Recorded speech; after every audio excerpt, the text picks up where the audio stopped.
I mean, if I had to take a guess, I would just say it's records from places where records exist. Because you can say anything, but those records only apply to places that provide the records. So I would say it's from major nations. I would assume that number for the most part. But I don't know. I don't know. Yeah, my first thought is it's skewed by undeveloped nations. Right. I can say that just as well. But because it does, I mean, like 1 out of 5. People. You think you'd hear about a lot more people, presidents in general. I mean, who's the last one who had a child that died? I mean, Kennedy had one, but before that was Lincoln.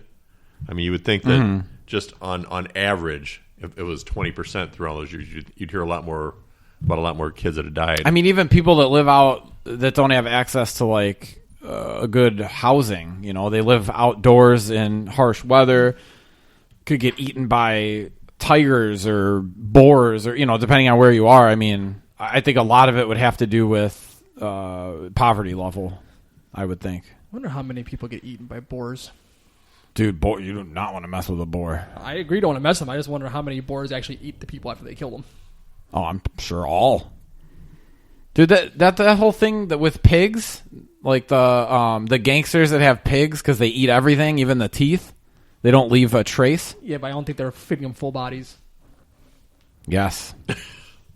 They're eating them right off the body. That's the story, yeah. Huh. That's in. I believe Shauna has her next topic all lined up now. But yes, ways to dispose of whether bodies. it's true or not, I don't know. I mean, Shauna might know. I don't know.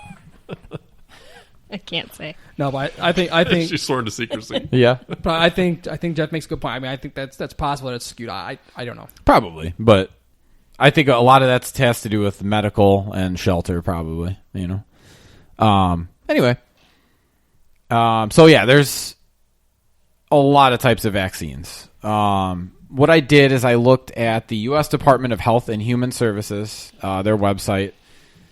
So they kind of lump some together, like in categories, kind of. So I'll explain it. There's 4 main types that you can think of when you think of vaccines that we've had.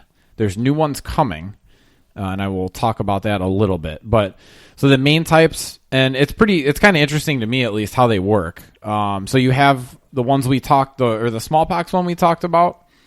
That's the first type. It's called live attenuated vaccine. So live weakened virus is in these vaccines. Because they are using the actual disease, these typically create a very strong, long-lasting immune response. So usually just 1 dose, sometimes 2, but usually 1 for these. A couple of things, though. There are downsides since you're injecting a live virus. Albeit attenuated, it's not safe for everyone. If you have a compromised immune system, if you have long-term health issues, or people who have had organ transplants should not get these at all.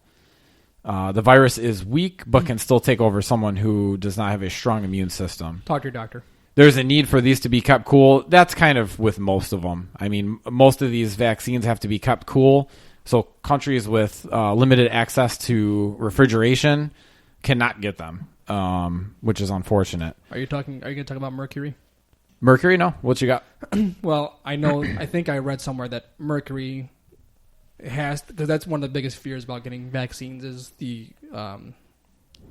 mercury and stuff inside of it, or not necessarily inside of it, but like I guess they were using that for more of like for cooling processes. Oh, but for whatever reason, no, I'm sorry. I don't think they use that anymore, do they? But regardless, mercury is barely, if any of them, it's barely used anymore. Right. I'm sure it's not getting in the vaccine. It's probably just. I can't speak to that, but right. But there were people who are worried about mercury and stuff, and where I think it had something to do with storage and stuff like that. I wonder if that's like specific ones. Like maybe they have some kind of element I'm sure in it's them. Specific ones then. Yeah, because I didn't read anything about that, but yeah. So anyway, these need refrigeration. Live attenuated vaccines include measles, mumps, and rubella. So that's like those are combined now, MMR. rotavirus, smallpox, chickenpox, and yellow fever. Those are all live attenuated. So these are basically a one-time thing, maybe a second. Yeah, I think MMR might Like a need a lifetime booster, thing. but or one of those might need a booster. But yeah, most of these are one time. It's very strong. Your body makes a very strong immune response once it's been activated. I would assume that most people know what vaccines are. It's You're introducing something into the body that it's unfamiliar with. And it doesn't necessarily have to be the whole disease. We'll talk about the different types and get a better idea of that. But yeah, you're introducing it in a very small, very weak capacity. Your body takes that protein or whatever, breaks it down, figures out how to get rid of it. Now, once your immune system has learned that, if it's exposed to it in the future, it can probably fight it off before you even notice it. Thus, the immunity or not really even getting the virus. It just kills it immediately. Sometimes you can have a virus, or sometimes you can have an inoculation that maybe is not perfect. Like we'll talk about the flu shot in a bit, but like you could get a flu shot, you might still get the flu, and you might be like, "Oh, these don't work. I still got the flu." Well, actually, you have some percentage of immunity to it. You might not be immune to the whole bug, but chances are, even if the shot's a bad shot for a year, they don't get it quite right, you're still going to be immune to, say, 60 or 50% of the virus. So You may knock down the severity. You're much less likely to die. It's much less likely to be severe. You're probably going to get over it in a couple days, whereas it might have taken a week or for someone healthy to handle it. So there are still benefits, even if it's a bad year for a flu shot. We'll talk about that a little bit, not much, but that comes later. The next type is an inactivated vaccine. Obviously, these do not contain any live virus at all, so the sacrifice is they're weaker. Because they're weaker, they often require multiple doses of the vaccine over time. Some of them are... Well, so hepatitis A is this type. The flu shot is one of these. The polio shot, and then rabies. So What about tetanus? Tetanus I know that's something that you've got to do every 10 years or recommended. Tetanus is the last type, I believe. Yes, it is. Well, the last type. God, there's so many. But anyway, the last type I'm going to talk about before we talk about the new one. Obviously, we talked a little bit about the flu. Aside from the flu shot, that one's kind of different, too, because it mutates. So they need to create a new strain of it. They need to create a new vaccine for the strain every year. So I kind of mentioned it, but yeah, as compared to like smallpox or measles, that is a strain that doesn't change. Correct? Yeah, for the most part, yeah. So I'm sure those could, but I don't think they have. So those are a little different in that respect. But so like the rabies one, there's actually two different rabies shots. I don't know if you guys knew this, but there's one for like veterinarians, vet students, animal handlers, spelunkers, people that are going to be in contact more than likely with a rabid animal. I thought you were going to say like bat rabies and horse rabies. More exposure. They can get a pre-contact inoculation for it. But most people, just in a normal circumstance, if they think they've come into contact with it, they get the post-exposure shots, which that's like 4 shots. I think you have to keep going back for it. Yeah, those are the ones that are supposed to be horrible. Yeah. But those, like they feel bad?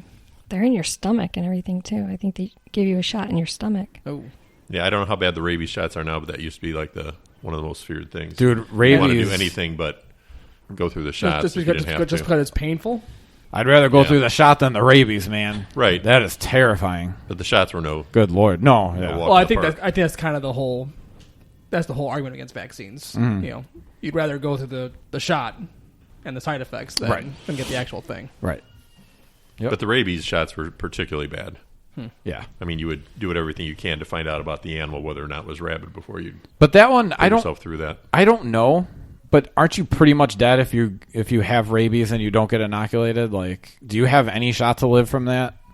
Because doesn't it turn into a neurotic issue? I think you need to stop it before almost like the snake venom. You need to stop it before it infects you. I believe that's the case. I think you will die. So you need it. Lockjaw. Yeah. Oof, yeah. Third category. So that's kind of a small one. Obviously, the flu shot's in there, so it's a big one in that respect. But not too many in that one. That was Hep A, flu shot, polio, and rabies. Third category. So this is where I was saying they kind of lumped a bunch of them in to make a category. So they categorize these as miscellaneous. They're all these take a specific piece of a germ as part of the inoculation. They're not taking the whole thing. So these are subunit, recumbent, polysaccharide, and conjugate vaccines. So these different ones take a different aspect of the actual germ itself. They can take the protein, the sugar, or the capsid, which is like the shell or the casing of the germ, to create an immune response in a patient. So with these, like, you're not going to get one of these quickly. So scientists do years of research on the disease before deciding how to produce the vaccine. They will usually do 3 to 5 years at least of clinical trials on animals. And what they're doing is they're finding out basically what's the Achilles heel of this virus. Like, what aspect can our immune system attack that will just destroy it? Takes a lot of time, obviously, to figure that out. And there's a lot of different ways they can go at it. So, but they're just trying to find with these the weakness of the germ itself, the inherent flaws in the germ. Once they find that weakness, they use the piece of one of the pieces of the actual germ that will give you the most robust response. So these are good for a couple of reasons. I mean, obviously they're expensive because they take a lot of research and clinical trials. But since you're not using a whole germ, it's safe for individuals with long-term health issues. Pretty much anyone can take this. These do often require boosters. So these are used for HIV, hepatitis B. HIB? Yeah, I don't know what that is. HPV, whooping cough, pneumococcal disease, meningococcal disease, and shingles. Those are all... I think meningococcal, I think. Meningococcal? I think so. Is that not what I said? You said it meningococcal. Oh. HIB is an influenza type B. It's okay. Hemophilus influenza type B. I ain't pronouncing that one. So I just... Don't worry, she took care of it for you. But it is. Even scientists, I think, call it HIB because they don't want to... It's a really long one. The last type listed here are toxoid vaccines, Jeff. And I know you mentioned tetanus earlier. These are a little different in that they target a toxin produced by a germ instead of the germ itself. So with these, the germ itself isn't the problem. It's the way the germ reacts with your body and what it creates. So they simply target a harmful toxin instead of the whole germ. And like the trend is going, these do often need boosters. I think the only ones are diphtheria and tetanus for this. What was since you just had a baby not too long ago, what was it everybody had to be immunized against before they could Whooping cough. Right. So Pertussis. that was two different types then that they've got together. Because the tetanus and the whooping cough was what I thought. You can get that shot at one time. How do they combine those? Did you have that? They probably just... it's probably safe to get them both at the same time because... It's one shot. Right. It's probably safe to just combine them together. It's not one inoculation working for both things, I don't think. For what it's worth, too... that is coming in the future. For what it's worth, Hopefully. though, as far as I looked at a lot of myths, vaccine myths. Yeah. If you're going to talk about that, I can stop right now. Nope, got nothing on that. And one of them is like, people have and again, this is from research. There's a claim out there that taking many vaccines at one time, but now if you're talking about combination, like working in the same vial, I can't speak to that. But apparently... Well, before you could see a child in a hospital, you had to have the whooping cough, but it comes in with the tetanus. It's the same shot. Yeah, I can't tell you anything about putting them together in the same vial or anything like that. Like it's one total thing. Yeah, that's interesting. I wonder if... And I wonder why they've combined those two. Obviously, there's a Right. reason. Well, it says Tdap is a combination vaccine for tetanus, diphtheria, and pertussis. So maybe it's just It's not whooping? Well, pertussis is whooping cough. Oh, okay. Pertussis, yeah. So maybe it's just a medical marvel. It's a They're booster able